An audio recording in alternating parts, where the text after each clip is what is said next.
Hola, bienvenidos, bienvenidas un día más a Díselo a la calle, este programa que tenemos mucho que hablar, mucho que contar y hoy mucho que ladrar también, porque tengo una invitada de lujo, nunca había pasado esto en este plató, pero bueno, siempre tiene que ser una primera vez, y tenemos a esta prenda maravillosa de invitada, pero no solo eso, es que se nos ha colado el padre de Prenda, Eduardo Velasco, que además casualmente es actor.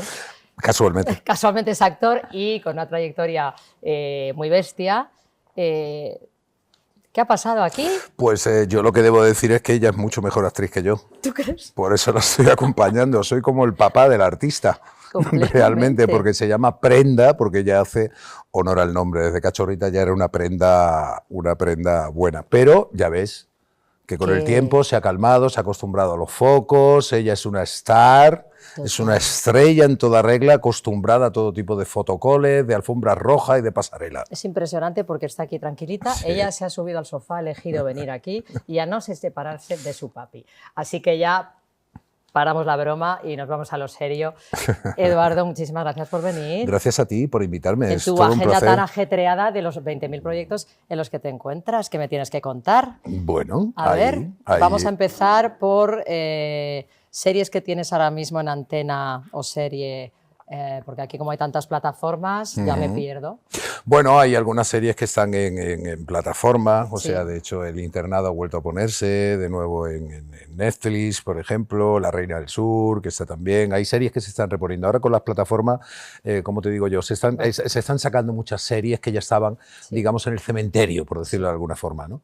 Pero sí hay una con la que estuve rodando 7 meses este año pasado, en el 24, para Antena 3 de Secuoya Producciones, aunque la producción la ha levantado Eduardo Galdo, un gran amigo y productor andaluz, que se llama La Encrucijada y será una serie para Antena 3.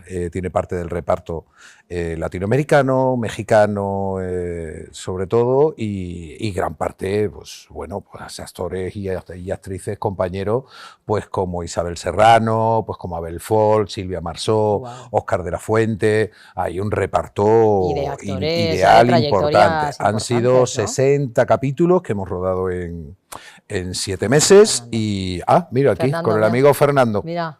Fernando, qué bueno. Y esta serie, bueno, Servir y Proteger, que en esta serie, pues mira, Fanny Gautier también, maravillosa compañera y actriz que adoro. Y con esta serie de Servir y Proteger me tiré 6 años y medio en televisión española, así que nada. Y hoy, precisamente, acaba de empezar el rodaje de una película, que es Mago de Oz, la película. Basada, es un biopic sobre la historia de la banda musical de heavy metal, el Mago de Oz. Y nos vamos a tirar. Nada que ver con la peli de Mago de Oz. Nada que ver con el hombre de hojalata y tal y cual y no sé qué. Es una banda de heavy rock, de heavy metal, que en sus buenos tiempos se dedicaban a destrozar camerinos, habitaciones de hotel, como las bandas de heavy metal de toda la vida. Sí, que por eso son heavies. Para eso son heavy. Para romper cosas, no para cantar heavy, para hacer heavy. Y Mago de Oz, que ha sido una de las bandas, ahora ya hablando en serio de ellos, son maravillosos. Estamos conociendo a los músicos y componentes de la banda y ellos han sido, yo te diría que la banda de heavy metal con mayor trayectoria que ha habido nunca en España y sobre todo también en Latinoamérica. Van a ser 3 meses de rodaje. ¿Y dónde? Fundamentalmente aquí en Madrid. Íbamos a estar en México también, pero por cuestiones de producción y tal, al final va a ser aquí en Madrid y en Canarias. Tú ya sabes que en Canarias últimamente hay mucho rodaje desde hace unos años y los actores y actrices estamos encantados de que se ruede en Canarias porque allí hace una temperatura y un clima que estamos ya de tanta lluvia en Madrid que nos van a salir branquias. Sí, hijo mío, sí. Yo es que admiro a los que viven en Gran Bretaña, esos países que están todo el día con esto, porque yo no sé cómo pueden estar bien de la cabeza. No, eso digo porque, yo. Vamos, aquí estamos ya de lluvia hasta aquí. Entonces, ¿qué personaje haces tú que me intriga a mí en Mago de Oz? Mago de Oz hago uno de los representantes de la banda. Tenía 2 representantes, uno al principio que lo hace el gran maestro Antonio de Chen, hace el personaje de Goyo y yo hago el personaje de Tibu, un personaje muy controvertido. Malo, de malote. Tiene un puntito de malote. Bueno, Tibu en realidad terminó en la cárcel, incluso denunciado por Dani Martín, canto del loco, apropiación indebida, pasó 2 años en la cárcel. Este señor es todo un personaje. Desde aquí tiene una autobiografía escrita que se llama Memorias de un manager, que yo he leído muy atentamente ya 2 veces, y la verdad es que te cuenta unas anécdotas impresionantes. Este hombre, por ejemplo, fue el responsable, pues, ¿qué te digo yo?, de éxitos como el hecho de que Bill Clinton terminase bailando la Macarena de los del Río, pues casi fue cosa suya, o por ejemplo las Quechu, por Ostras, ponerte el o sea, caso. que él era Este era cañero. potente. Por otro lado también fue el representante, digamos, el manager, digamos, pues de José Mercé 18 años, de Luis Eduardo Aute 18 años. Es un tipo que incluso llegó a ser fundador de la otra banda de heavy metal que se llamaba Banzai, de las primeras del heavy que hubo en este país, y luego de ahí estuvo tocando el bajo pues con Georgie Dan o con Maritrini. Qué O bárbaro. sea, tú dices, De repente. un poquito ecléctico era Que el le da muchacho. todo, le da todo. A todos los Le da palos, todo. a todos los Bueno, palos. está muy bien, hay que reinventarse en la vida porque nunca sabemos dónde nos va a ir bien, mal, regular. Siempre o hay dónde que lo petamos. tener una opción A, B, C, B, hasta Z. No, no, desde luego. Y más en Siempre. tu profesión, que bien tú sabes que tú te vas estupendamente bien, Ahí que me estamos. encanta preguntarte también que ver a un actor madurito, porque claro, esto se lo preguntamos a las actrices, pero un actor madurito lo peta bastante más que las actrices maduritas. Bueno, ese es, ¿Qué opinas? claro, ese es uno de los grandes problemas que tenemos todavía, pero no solo en este país, sino en todo el mundo, ¿no? Esa esclavitud o ese condicionamiento que se tiene a que un tipo en un momento dado, ya con canas o con una edad, se convierte en alguien interesante y una mujer a partir de los 40, 42 años deja de sonar el teléfono, ¿no? Entonces, con algo de una alusión, fíjate, ¿no? Sí. Con estas cosas de expresiones, por ejemplo, mexicanas, por ponerte el caso, ¿no? Algo que es padre es algo que ¡Qué es padre! guay. Ay, Es algo total. guay. Algo que es me vale madre, es que me importa un carajo. Total. ¿Vale? Total. Entonces, lo femenino, lo masculino. O sea, un tío en un momento dado, pues con canas, tal cual, se convierte en interesante, madurito interesante, y hay más opciones de personaje, y una mujer, pues, tiene una esclavitud, digamos, que una mujer de, ¿qué te digo yo?, de 40 siempre la va a interpretar una de 30, y una de 50 la va a interpretar una de 40. Cuando una Total. mujer, personalmente, creo que a partir de los 40, 45 es cuando más cosas tienes que contar. Entonces, Absolutamente. bueno, hacen falta más guiones, más propuestas de cosas escritas, hechas, contadas, dirigidas, interpretadas por mujeres. Muy bien dicho. Y aparte, con siempre tener los partners masculinos que somos al final una simbiosis el uno con el otro. Eso es lo que te iba a decir. Pero que no tiene que ser solo más de Somos hombres. simbiosis, no podemos Claro, vivir no podemos los unos vivir sin los las unos sin otras, los ni las otros y otras sin sin los ellos. unos. Ahí Sin está, ellos. o sea, nos necesitamos, por favor, vamos a llevarnos bien. Efectivamente. Bueno, me encanta. Volviendo un poco, retrotrayéndonos a más allá en tu vida, ¿cómo te nace o cuándo tu vena actor?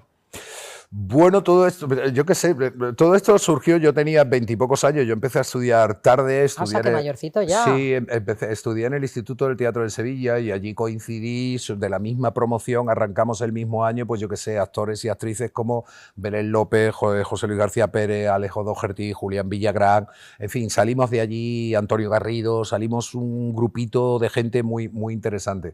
Antes de yo apuntarme, bueno, pues estaba en el pueblecito de mi familia, en la Sierra Sur de Sevilla, y esto de recuerdo una noche de verano hablando con amigos y tal, esta cosa que te estás contando las vidas, ¿no? Y demás, y yo pues estaba hablando como decir, no sé escribir, no sé esculpir, no sé cantar, un músico puede hacer algo solo, un escultor puede trabajar solo, un pintor pinta solo, ¿no? Y tal, ¿no? Y no sabía hacer nada de eso, y un amigo me comentó, dice, ¿y has probado con el teatro?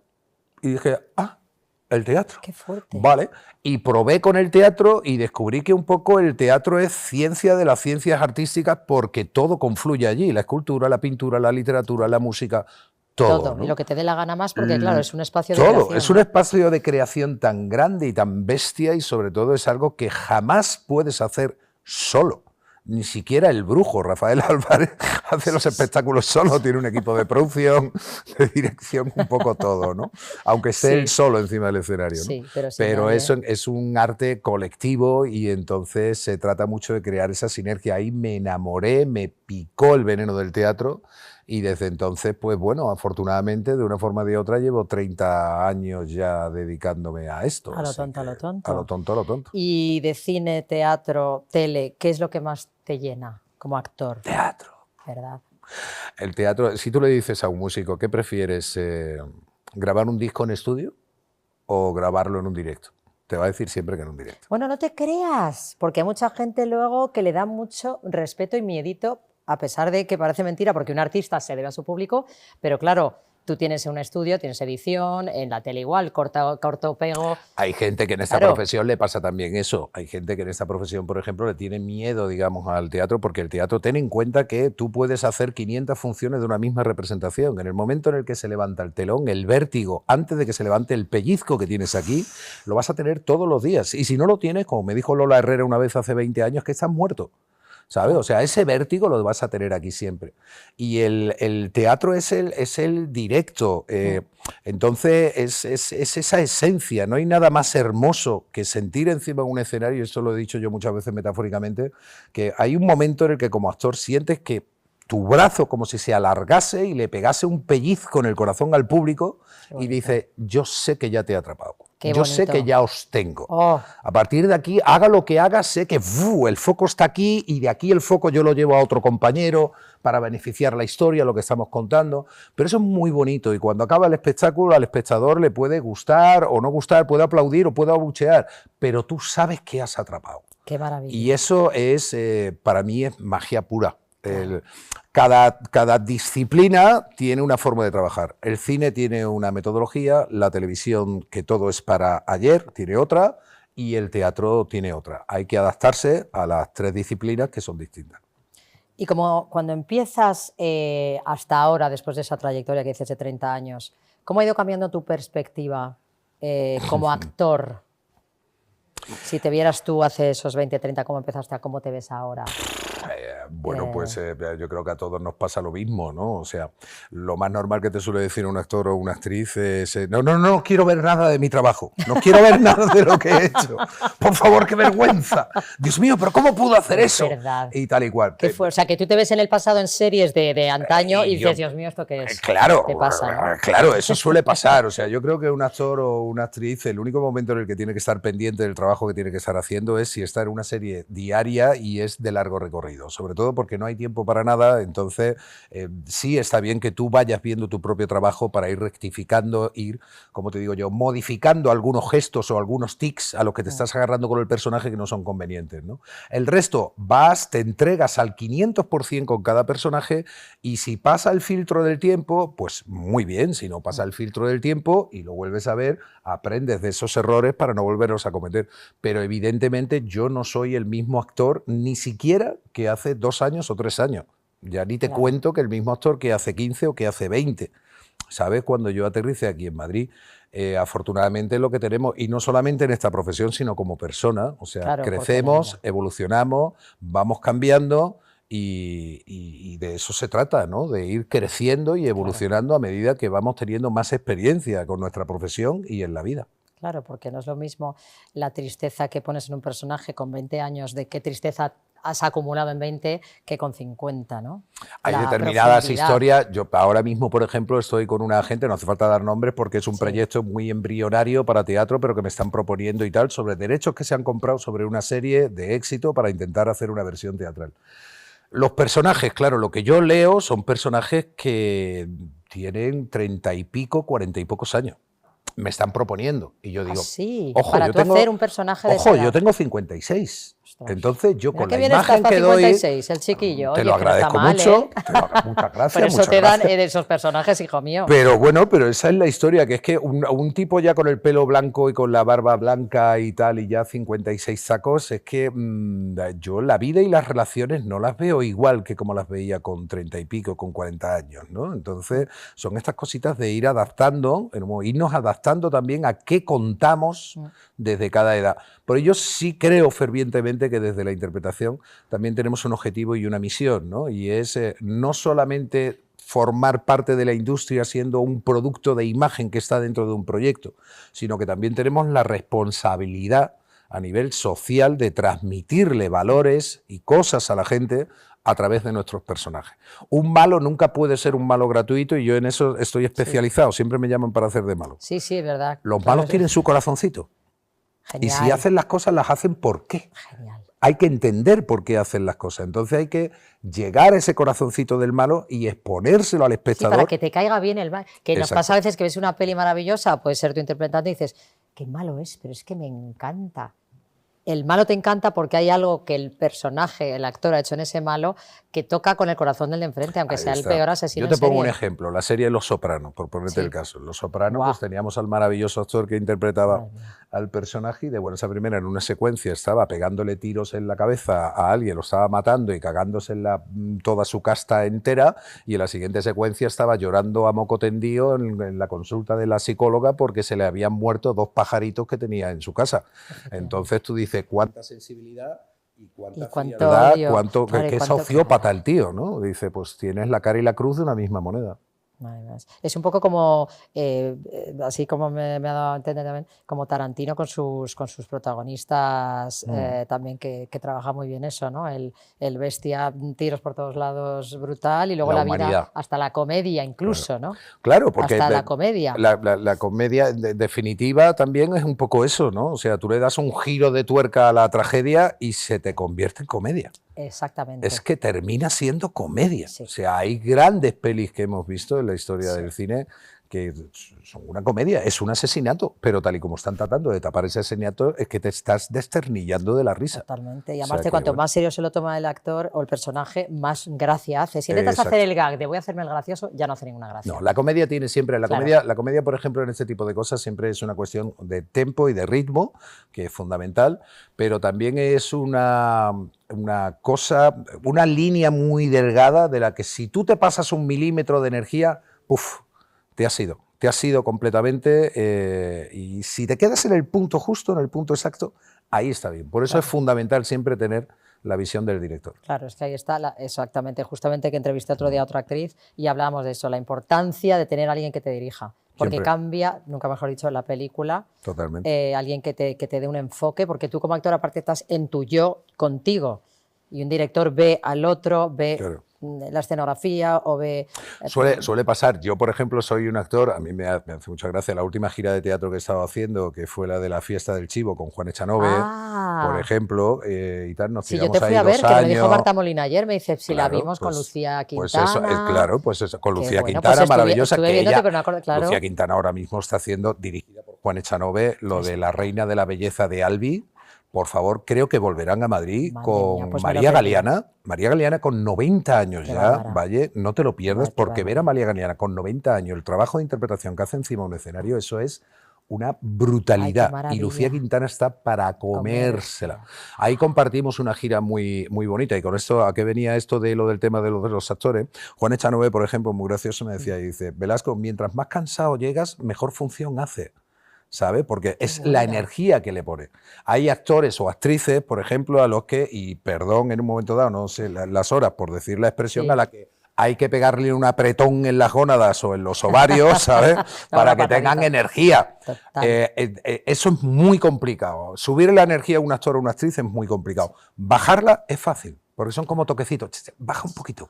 Rebaja un poco la energía, ya la tienes, pero te has pasado de vuelta. Por eso la visión del director siempre es tan importante. Sí, sí, directora más que sepa dirigir. Eso también para empezar. ¿Cuál ha sido tu personaje favorito hasta el momento que digas, me quedo con este, que es que cómo lo disfruté? Yo creo que el personaje con el que más tiempo he estado, porque me ha permitido, ¿qué te digo yo? Explorar emocional, sentimental, ideológicamente a un personaje hasta la saciedad, que ha sido el Fernando Quintero de Servir y Proteger. 6 años y medio con ese personaje. Qué bárbaro. Es que ya Seis es que años y cuando medio. un actor lleva tantos años No, haciendo personajes que al final sales del set de rodaje y dices, ¿quién soy yo? Soy Claro. Quintero. Yo te puedo decir que desde hace 6 años con este personaje, vamos, no solamente por algunas ciudades de España y algunos pueblecitos, sino sobre todo en mi barrio, aquí en Carabanchel. Claro, que es tu barrio aquí. Que es donde donde yo vivo. Me he tirado 4 años viviendo en la calle Gallur, que ya he vendido ese apartamento y tal, pero bueno, ahí había como una colonia ahí un poco conflictiva y tal debajo, y yo bajaba todos los días y me decían, buenos días, don Narco. Ay. Ellos se lo creían, de verdad. Qué bueno, por favor. Y entonces a mí la gente me respeta mucho, nunca he tenido ningún problema por esta cosa de que soy un tío alto y tal, pero suelo hacer de malo mafioso. Y entonces pues bueno, pues muy bien, ellos se lo toman en serio y se lo creen, así que yo encantado de la vida. Qué maravilla, sí, que piensan que igual llevas una pistola metida en el pantalón. Sí, para decirlo, sí. Y lo mismo que te gusta a uno, típico personaje que te ofrecen y que dices, madre mía, ¿cómo encaro yo esto? Que digas... Hubo un qué personaje, eso arranqué a finales del 2023 y estuve con él hasta marzo, abril del año pasado, del 2024, justo antes de empezar La Encrucijada, que fue en otra serie de televisión española, La Moderna. En La Moderna, por ejemplo, me ofrecieron un personaje que era un tipo rollo de pederastia con una chiquita muy joven que la lleva Lorea Carballo, una actriz maravillosa, la lleva también mi representante, Salva Suay. Pero claro, Lorea es una niña de unos 19, 20 años, muy delgadita, con apariencia de tener como casi 15, 16. Entonces yo, encima, no me quisieron quitar la barba, que yo decía, quitarme la barba y me tratáis de rejuvenecer un poco, podemos teñir el pelo. No, no, no, no, no, te queremos así. Digo, es que va a aparecer Papá Noel con la niña sentada en las rodillas diciéndole, ¿quieres un caramelo?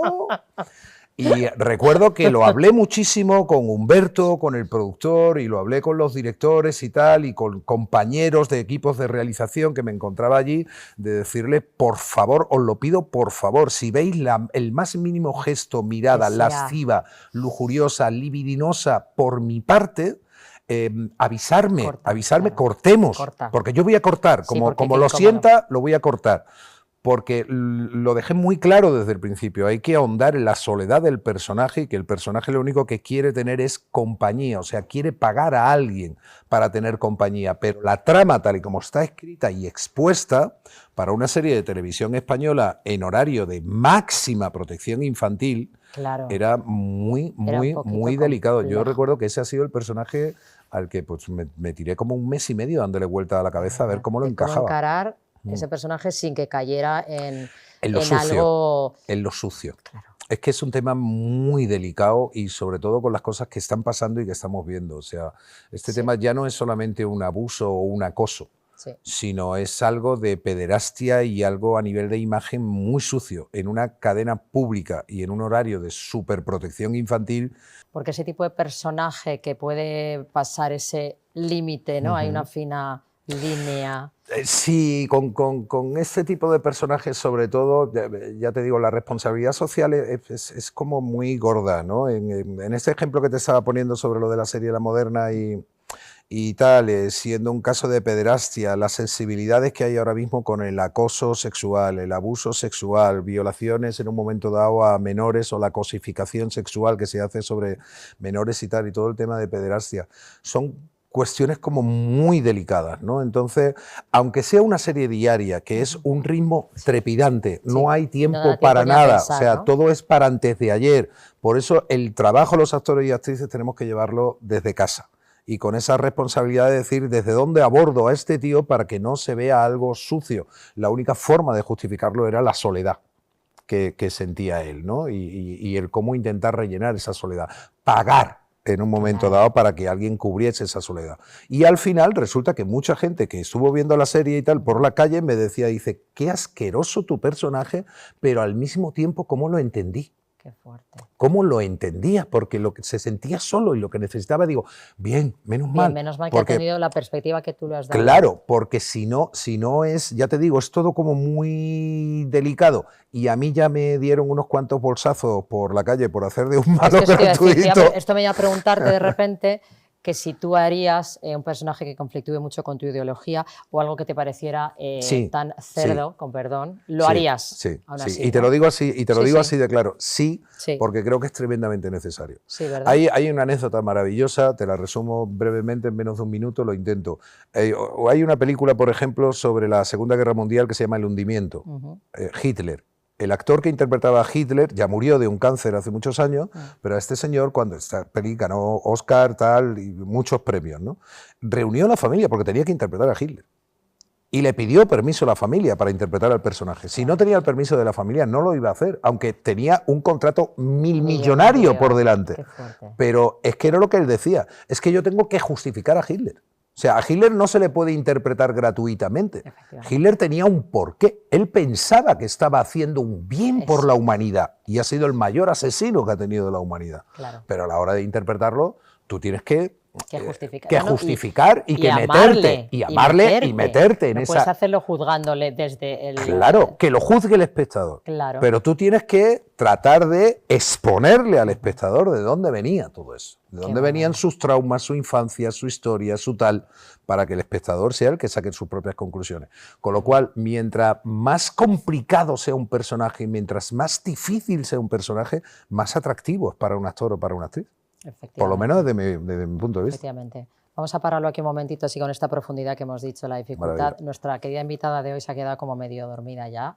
Ella ya, con lo que estamos hablando, dice, no me interesa, desconecta. Así que vamos a parar unos minutos para la publicidad aquí en Deseo a la calle con Eduardo Velasco y venimos con muchísimas cosas más. Hasta ahora.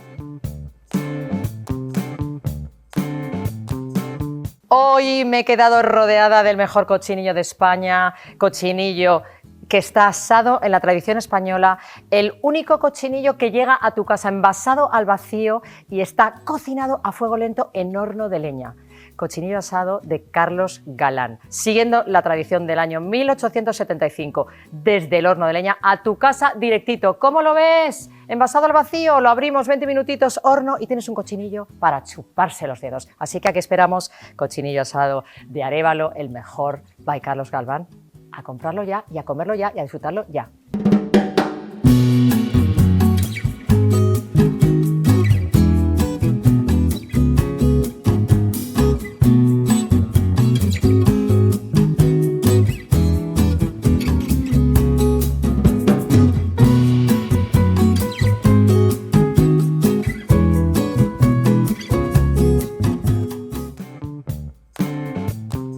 Hola, estamos de nuevo de vuelta en Díselo a la calle. Sigo aquí, igual que me fui, volvemos. Prenda en su mundo y aparte, Eduardo tan piche en su sofá que solamente nos falta un vinito para brindar. Bueno, Eduardo, nada, que está aquí fascinada contándome esto que hablamos de los personajes. Y me preguntaba yo si había algún personaje que tengas tú que te encantaría encarar, que dijeras, directores, alguien, dadme este tipo de personaje. ¿Sabes que de repente hay alguno en concreto que digas o no? Yo no lo sé, que te pueda decir alguno en concreto, pues no lo sé, porque el mejor personaje siempre es el que está por llegar. O sea, el que me proponga. Yo nunca he sido un actor que haya dicho no a ningún personaje. Todo lo contrario. Yo me alegro por los compañeros y las compañeras que se pueden permitir el lujo de rechazar, pero tengamos en cuenta las estadísticas que tiene la AISCE con respecto a esta profesión y el 93% de la profesión no se mantiene solo de esta profesión, tiene que trabajar en otras cosas. Claro, de hecho, esa era mi siguiente pregunta. ¿Tienes un plan B, C, D, Z, X? Mi plan B es tener una compañía de teatro, una productora teatral con la que produzco espectáculos. Cuando la cosa va mal, pues entonces yo me produzco un espectáculo, yo me lo curro, yo me lo planteo y yo lo hago, ¿no? Entonces, bueno, nunca he tenido ningún plan B, debería tenerlo, ahora ya lo estoy empezando a pensar, pero por ahora no. Pero lo de producir me parece, aparte, que esto sería como un llamamiento a los fondos públicos para el arte, fomentar el emprendimiento en un artista, en un actor, que hubiera más ayudas para que uno pudiera emprender, producir, crear una compañía propia, ¿no? Porque ¿cuántos actores podrían, en ese momento en el que no tiene un trabajo que le llama a alguien? Hombre, uno de los grandes problemas, por lo menos para el tema de la producción teatral en este país, es bueno, los seguros de autónomos que tienes que pagar aunque tengas una SL es una barbaridad. ¿Qué os voy a contar? ¿no? Sí, sí, o sea, que yo soy autónoma también. Todo se vuelve muy complicado. En este país, además, dependemos muchísimo de las subvenciones y luego tenemos estos mantras que nos sueltan algunos por ahí, que todos los que nos dedicamos a la cultura sois todos unos subvencionados, tal y cual. Mira, la cultura recibe menos dinero que la industria del coche o que muchas otras industrias en este país. Absolutamente. Y la cultura revierte mucho del dinero del que recibe. Y luego, por otro lado, yo soy un gran defensor de que, por favor, que nos dejen en este país el modelo, por ejemplo, anglosajón de producción. O sea, que haya verdaderas exenciones fiscales para que las empresas privadas, las grandes empresas, inviertan en cultura porque les proporcionan una buena exención fiscal. Como puede hacer una fundación. Sin embargo, tenemos el condicionante de las administraciones públicas. ¿Por qué? Porque de alguna forma controlan los contenidos de lo que se hace. Claro. Llega un momento en el que alguien dice, aquí no se va a contar nada más de la guerra civil. Según quien gobierna, ya te ponen la censura, porque hay censura en el mundo. Y ahí tenemos ese problema. Yo estoy empeñado, por ejemplo, con una de las últimas producciones. Yo he producido 7 espectáculos con mi compañía, entre ellos, uno de ellos fue un remake del 12 hombres sin piedad, que dirigió Andrés Lima, con Pepón Nieto, con Víctor Clavijo, en fin, 1 año y medio de gira, 9 actores y actrices encima del escenario, 4 técnicos cuando pegó la subida del IVA al 21, aquello fue como muy heavy. Y justo antes de eso produjo un espectáculo de dos actores solo encima del escenario, se llamaba El Encuentro, y ese estoy empeñado en hacerlo campaña escolar. Por ese espectáculo estaba basado en la reunión hipersecreta que tuvieron en el año 77 Adolfo Suárez y Santiago Carrillo. Fue una reunión de 7 horas y media y fue el gran pacto por la transición, fue esa reunión, ¿no?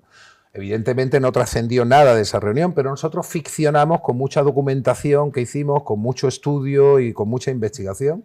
Ficcionamos esa reunión y llegamos a hacer un cuaderno didáctico. Aquí en Madrid la estrenamos en la Sala Pequeña del Teatro Español y estuvimos 1 año y medio de gira, por ahí bien. Pero ese cuaderno didáctico, hoy en día, es muy necesario hacer campañas escolares porque nadie que tenga menos de 35 años en este país sabe quiénes fueron Adolfo Suárez y Santiago Carrillo. No lo saben. Con lo cual no tienen ni idea de qué fue la transición. Y es tan importante que para las nuevas generaciones sepan quiénes somos y de dónde venimos. Y el antes, el medio y el después, que nadie nos lo ha contado y no se deja mucho. Más campañas de teatro debería haber, pero con teatro de compromiso social e histórico, porque aprenderían mucho más fácil así los niños que no están leyendo un coñazo de libro que además está orientado según, volvemos a lo mismo, según quien esté gobernando, te cambia la editorial y te cambia el contenido. Pero el teatro ya de por sí, el teatro es espectáculo y el teatro tampoco es, o sea, no es esta cosa de Berchiana, de Bertolt Brecht, de hay que aleccionar a la gente, no puede ser panfletario, el teatro es espectáculo, tiene que entretener. Eso el teatro solamente tiene que lanzarte una interrogante, una pregunta cuando tú sales de ver el espectáculo para, tomándote un vinito, hablar de lo que has visto. Y luego el teatro es tan maravilloso. A mí me fascina, por ejemplo, las compañías de teatro que hacen teatros para bebés. Ay, sí. Que son estimulaciones sensoriales, básicamente. Es luz, sonido y es toda estimulación. O sea, es un trabajo tan maravilloso de estimular, de crear la fascinación de la magia del teatro. El teatro y el circo son este tipo de espectáculos donde tú vas de niño, lo ves y es como...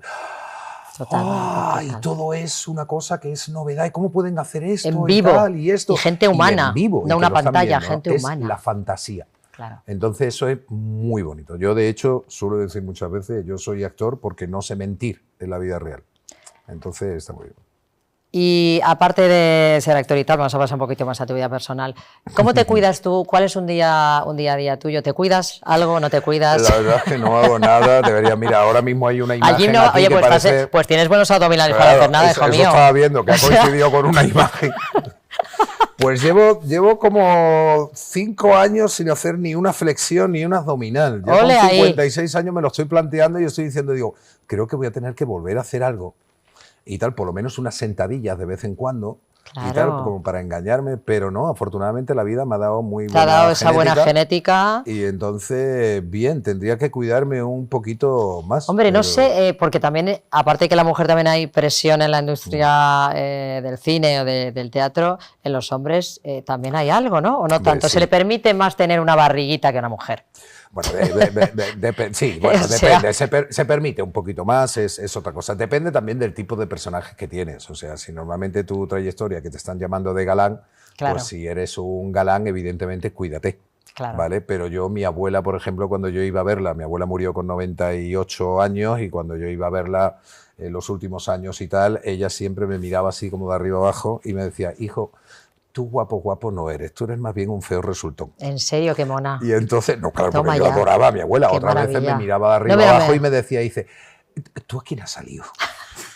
¿A qué parte de la familia has salido tú, tal y como te vistes y tal, y no sé qué? Ella siempre me ponía los pies en tierra, ¿no? Qué linda, porque ¿cómo era tu familia, tus padres? Bueno, mis padres fueron inmigrantes andaluces, yo soy un charnego de vuelta, porque yo nací en Barcelona, y a los 11 años me vine de vuelta, divorcio, mis padres clase obrera y tal, sueños, digamos, incumplidos, sueños rotos, gente que mi madre salió de un cortijo cuando se casó, fue la primera vez que pisó una ciudad y ella tenía sueños de grandeza, esos sueños se rompieron, las huelgas, digamos, de los años 70 y demás en Barcelona y tal, fueron como muy duras. Así que, bueno, tengo como una familia bastante desestructurada. Éramos 3 hermanos, ya murió uno, quedamos 2. Y la única persona de familia que me queda es mi tía, que es como si fuese mi madre. Yo siempre he dicho que tenía 3 madres. Mi madre biológica, que murió siendo yo joven, a los 23, 24 años. Mi padre murió cuando yo tenía 19. Jovencísimo. Wow. Ellos ya se habían separado, pero murieron, coincidieron que murieron así jóvenes. Y me crió pues mi abuela y la madre educativa, que fue mi tía, que es la que está viva ahora mismo, tiene Alzheimer, la pobrecita mía, y por eso cada mes y medio, 2 meses, me bajo a Málaga a verla y a echar unos ratitos con ella hablando pues de recuerdos del pasado, de cosas, de tal, de todo. Qué bonito. Pero un Alzheimer que te recuerda. o regulín. El Alzheimer no, fíjate, el Alzheimer, yo creo que junto con la ELA, creo que son dos enfermedades terribles. La ELA porque lo que te arruga como una pasa es el cuerpo con una cantidad de dolores impresionante. Tuve una tía que murió de ELA y me parece una enfermedad terrible. Y el Alzheimer porque es el tema de la memoria, pero la memoria más reciente. El Alzheimer es, tú puedes, Claro. mi tía, por ejemplo, tratar de tener una conversación, en 5 minutos le puedes repetir 150 veces una misma cosa, que no se le va a quedar. Ahora, le estimulas el recuerdo de lo emocional de hace muchos años y ahí sí se aferra todavía. Es Entonces, impresionante el cerebro, claro. cómo es, ¿verdad? Es como una cosa que tiene tanto por descubrir, porque ¿cómo Y que puede hay que ser? cuidar, como si Hay fuese que un cuidar. músculo más. Hablamos muchas veces de los gimnasios, de que en este mundo en el que estamos viviendo ahora mismo, el culto al cuerpo, hay que estar musculado, hay que alimentarse bien, hay que tal y cual, que no sé qué, pero también hay que ejercitar el músculo del cerebro, si lo llamamos así. Hay que leer, hay que escuchar música, hay que pasear de vez en cuando por la calle, no siempre con unos auriculares puestos. Si estás en un parque, por favor, escucha el sonido de los pájaros y trata de diferenciarlo. Escucha el sonido del viento cuando acaricia las hojas, que eso también es maravilloso. Si tienes un perrito y sales a pasearlo al amanecer, procura hacerlo media hora antes y no te pierdas esa hora mágica en la que el sol está despuntando con esos colores. Alimentar Trabajar esa parte del cerebro. ¿Has visto la está peli de Karma Elías? ¿Cuál? La gran actriz. Ah, la he visto, sí, maravillosa. Que es maravillosa, porque hablamos del Alzheimer. Mira, se me acaban de poner los vellos de punta. Es Coincidí con Karma Elías, yo siempre la he admirado, y coincidí con Karma Elías en el Teatro Español. Yo estaba haciendo un burlador de Sevilla en la sala grande y ella estaba en la sala pequeña haciendo un espectáculo sobre una mujer muy famosa en el mundo de la moda y tal. Y coincidíamos después de las funciones, coincidíamos en la cafetería del Español tomándonos unos vinitos. A mí me gustaba mucho sentarme con ella, le preguntaba cosas de la profesión y ella me decía, dice, Eduardo, llevo toda la vida dedicándome a la profesión y al teatro, pero nunca me había enfrentado a un monólogo, a estar sola encima de un escenario. ¡Qué vértigo más grande! Yo acababa de hacer un monólogo también y ella me decía, es que esto tiene que hacerlo todos los actores y todas las actrices. Enfrentarse a esto, al público, solo o sola, encima de un escenario. Karma Elías es una de las mejores actrices más bellas y más elegantes que tenemos en este país. Y sobre todo desde aquí, para quien lo escuche, si alguien lo escucha, hay que hacerle homenajes a los grandes actores y actrices de este país mientras siguen vivos. Sí, que no se nos olvide esto, porque luego ya se nos va el tiempo y ya se ponen a hacer homenajes. Yo con Karma tengo una historia personal porque somos comadres de ser hijo de Karma, es hermanastro de mi hija. Esta historia ya la contaré yo en algún lugar porque hay temita por detrás. Pero entonces a nivel personal con ella, que hablamos mucho, qué tal, y de hecho cuando estamos en contacto en WhatsApp me decía, Cayetana, si no me acuerdo de algo, tú manda un mensaje y recuérdamelo, igual te pregunto 7 veces la misma cosa. Ella misma, que lo que me encantó de esa película también, esa fascinación de ella sabe que está pasando por eso, se ha abierto con Claudia Pinto, que le ha dirigido esta maravillosa película documental, que es una cosa espectacular. Es que lo describe incluso, yo creo que Karma incluso está como muy comedida en esa película documental todavía sobre sí misma, pues tú imagínate el vértigo tan grande de sentir, tomar desde la conciencia que tienes ya esa enfermedad, que es imparable, que es incurable y que poco a poco tu cerebro se va a ir apagando y vas a ir perdiendo los recuerdos. O sea, vivir eso... No. Eso y la memoria, que lo que hablábamos ahí, que un actor vive de su memoria. Claro. De aprender guiones, de tal, y de repente empezar a, no sé cómo va el monólogo. A no controlarlo. O sea que es impresionante. Pues mira, eso es lo que hablamos, que es más homenajes a grandes actores. Antes de terminar un poquito, ¿alguna frase de vida, alguna guía de vida por la que tú te guíes? Pues mira, yo siempre he dicho que creo que se lo atribuyo a Rilke, a René Marie Rilke, aunque no lo puedo afirmar con total seguridad porque igual es una fábula que yo me he inventado con el paso del tiempo. Pero hace muchos años creí recordar algo de Rilke que decía, busquemos la belleza porque es lo único hermoso que nos queda en este mundo. Oh, y para mí ese es mi gran lema. Estés donde estés, te esté pasando lo que te esté pasando, tengas los problemas encima que tengas, me da exactamente igual. Busca siempre la belleza porque ya sabemos que este mundo es una mierda. No funciona bien, pero nuestro objetivo es hacerlo bonito. Y si no podemos hacer bonito todo lo que nos rodea, cuando menos intentar hacer bonito este momento que estoy pasando contigo, provocarle una sonrisa a alguien, darle un abrazo a alguien o escuchar atentamente a alguien cuando alguien lo necesita. Busquemos la belleza. Qué maravilloso. Bueno, es que ya con esto nos quedamos sin palabras con este precioso momento, que es verdad. Ella se ha quedado completamente dormida. Y qué más bonito que estar en un plató con un animal durmiendo. Qué relajación, por favor, Sí. qué tranquilidad más absoluta. De verdad que ha sido un placer. Me faltan, o sea, tengo aquí un guión de preguntas de las cuales te habré hecho 3, porque nos vamos ya liando y enrollando en otras cosas, pero bueno, es como debe ser, la verdad que vamos Yo fluyendo. Encantado de acompañarte aquí todas las veces que tú quieras y seguimos con la conversación cuando queráis. Como tienes mucho que contar y sobre todo mucho que actuar y mucho bonito y mucha belleza que dar y aportar, aquí seguiremos viéndole y disfrutando de sus interpretaciones, Eduardo. Un verdadero placer. Así que un placer y muchísimas gracias. Gracias a ti y a todo el equipo. Y te voy a pasar a una sección nueva que hemos estrenado hace poquito, que es de cocinología. ¿Qué tal se te da la cocina? Porque esto ya se lo pregunto a mis invitados. Te paso. Bueno, no es que sea muy bueno, porque yo siempre he dicho que cocinar para uno solo es como muy aburrido, pero a mí lo que me gusta mucho es la ritualidad de la cocina. Me gusta tener invitados en casa porque entonces yo sí me pongo, preparo todo, las cositas, tal y cual, bien. la música, el vinito, tal y cual. No sé Pues qué. nada, yo ya soy la primera invitada, Pues ¿eh? nada, cuando Nos tú reúnes quieras. a mí con nuestras amigas comunes Cuando tú quieras. y nos cocinas, porque a mí yo la cocina bastante mal también, pero yo friego fenomenal y yo acompaño con un vino mientras tú cocinas en la cocina estupenda que nos va a decir Daniel en nuestra nueva sección de cocinología. Así que nos vamos con Daniel. Chao, Eduardo. Chao. En unos minutitos. Una semana más estamos aquí con Daniel Colino de Cocinas CJR, que estamos hablando. Cocinas que dan que hablar. Aquí no solo hablamos en Díselo a la calle, pero las cocinas hablan. Cuéntame esto. Hoy, Cayetana, bueno, gracias a todos otra vez más por estar aquí en esta sección y por acompañarnos en la cocinología. Hoy le hemos puesto este título, Cocinas que dan que hablar. Porque vamos a ver muchas maneras de orientar la cocina. En programas anteriores hemos repasado las cocinas que se comunican con los salones abiertos, medio abiertos, islas interiores, exteriores. ¿Hay cocinas de exteriores? Bueno, hoy vamos a ver muchas cosas, ¿eh? Uy, pues eso. Hoy está muy interesante, muy interesante. Como siempre, en nuestra familia de producción, si me mete aquí unas imágenes, yo te voy contando, porque me gustaría empezar hablando de las cocinas abiertas al salón, tanto que lo hemos hablado en los otros programas. Oye, vamos a analizar qué está pasando con esto. Estas viviendas que tenemos la suerte, porque yo lo veo una suerte, de que esté abierta al salón. Y luego veremos para los inconformistas las semiabiertas. Venga. Esto es lo que podemos conseguir cuando juntamos las dos estancias. A ver dónde está el salón. La pared que vendría, donde que no están, normalmente donde están los taburetes de las cocinas que estamos viendo, ahí vendría la pared que separaría la cocina del salón, ¿vale? Por marcar una línea imaginaria, ¿no? Entonces, claro, cuando nos cargamos esa pared, cuando prescindimos de esa pared, podemos hacer proyectos tan bonitos como esto.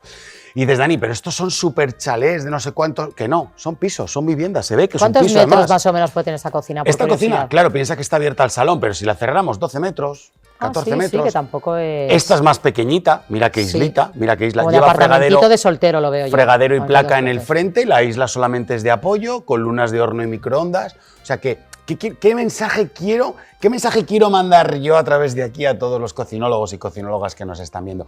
Que no hace falta tener una supermansión para tener una cocina con isla, que muchas veces con tirar la pared es que es más que suficiente. Nada, ya saben, coja martillo, raca, raca, raca, te tiras la pared y va Dani y te pone la cocina. O mejor todavía, cuando compras el piso, que ahora te dejan esas pequeñas modificaciones, le dices, vale, tropecientos mil euros, todo bien, pero mira, esta pared no me la ponga, Claro, por favor. quítame la pared. Quítamela, ni la construyas, déjame las llaves al otro lado.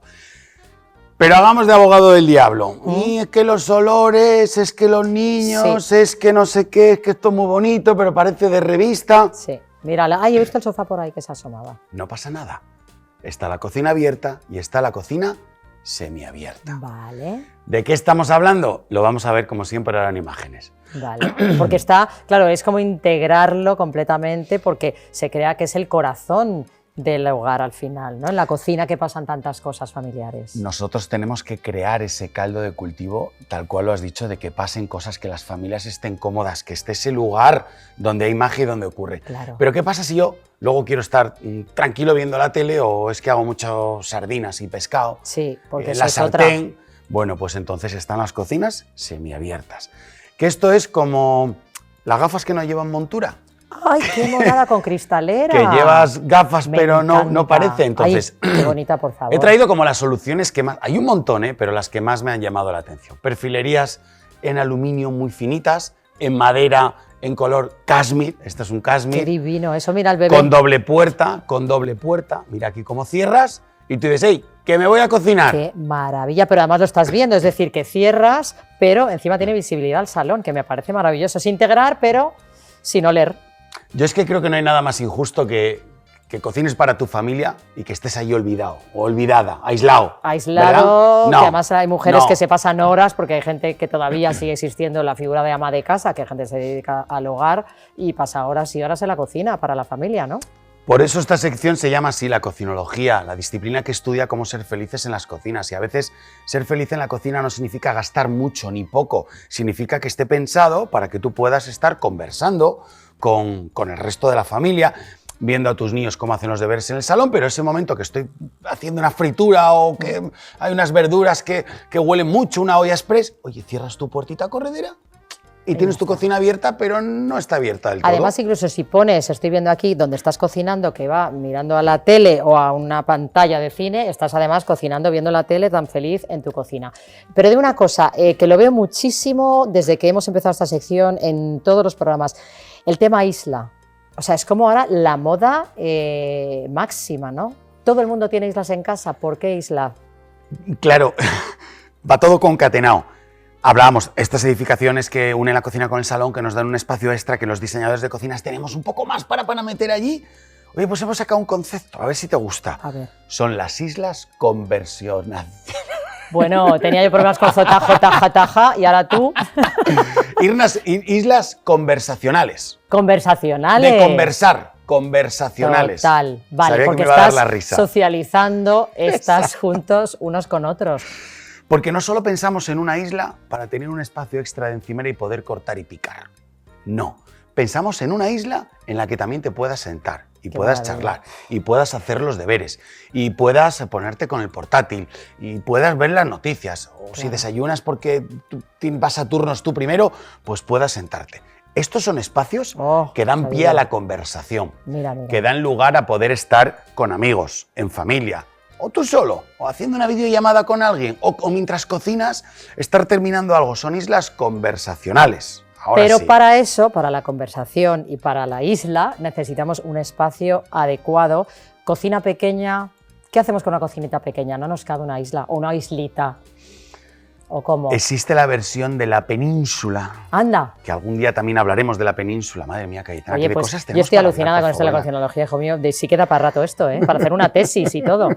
La isla es esa pieza de cocina exenta del resto y la península, como geográficamente hablando, conecta con un punto. Es decir, cuando tenemos poco espacio, porque una isla tiene que quedar paso a izquierda y a derecha, por delante y por detrás. Sin embargo, nosotros podemos jugar a unirla con un lado, no hacerla tan grande y crear una península. Entonces, para las Vale. cocinas que no entre una isla, nos queda el plan B, que es la península. Y ya si no entra la península, pues mira, cuando te compraste el Cámbiate piso, de tú vistes. casa, cámbiate de casa, hijo tú mío. lo Si no te vistes. cabe la península en casa, cómprate ya, te estás tardando. No pasa nada, no hay que tampoco, quiero decir, no, llevar, es una broma. entiendo la broma, pero no pasa Sí. nada. Quiero decir, pero cuando tú te compras el piso y ves que tu cocina mide 8 metros cuadrados, oye, pues ya comprendes que la isla y la península no toca, que toca la barrita detrás, que toca una pequeña zona de café o desayunador, que Ujú. también quería hablar de esto, una zona de Mira. café, mira, como las que vamos a ver ahora. Claro. Entonces, oye, ¿no te entro en la isla? Bueno, vamos a hacer ese espacio pequeño en un Porque este rincón. es diferente al del otro día, ¿no? Sí, quiero que veamos hoy desayunadores y zonas de café. Qué importante es tomarte un buen cafetito por la mañana para arrancar, ¿verdad? Maravilloso. En el mueble escamoteable, que lo vimos en el otro programa. Sí. Dejar dentro las tostadoras y las cafeteras. Pequeños rinconcitos que creamos para que ir a hacerte ese cafetito por la mañana sea fácil. Así que bueno, un sustituto de una isla puede ser en la pared de enfrente el desayunador o la zona de café. Vale, o sea que sí que se puede hacer que una cocinita pequeña tenga la mayor cantidad de usos posibles y que sea más acogedora y más grande incluso, ¿no? Le Claro, puedes dar esa perspectiva. Fíjate, estos son mueblecitos de menos fondo que al ojo llenan mucho, pero en centímetros ocupan poco. Ujú. Y esa es la clave. Fíjate ahí que se ve la tostadora a la izquierda, ese desayunador. Mira qué poca profundidad tiene. Oh, qué Pero gusto. poca profundidad para que te entre una cafeterita y tal. Lo Y que luego, Cayetana, vienen los afortunados, los que tienen jardín, ¿verdad?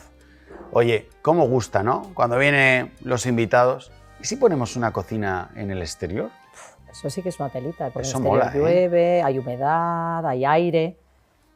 ¿Cómo lo haces? Pues cada vez están cogiendo más pesos las cocinas de exterior. Este tipo de cocinas de exterior están fabricadas todas en el mismo material de la encimera. Ok.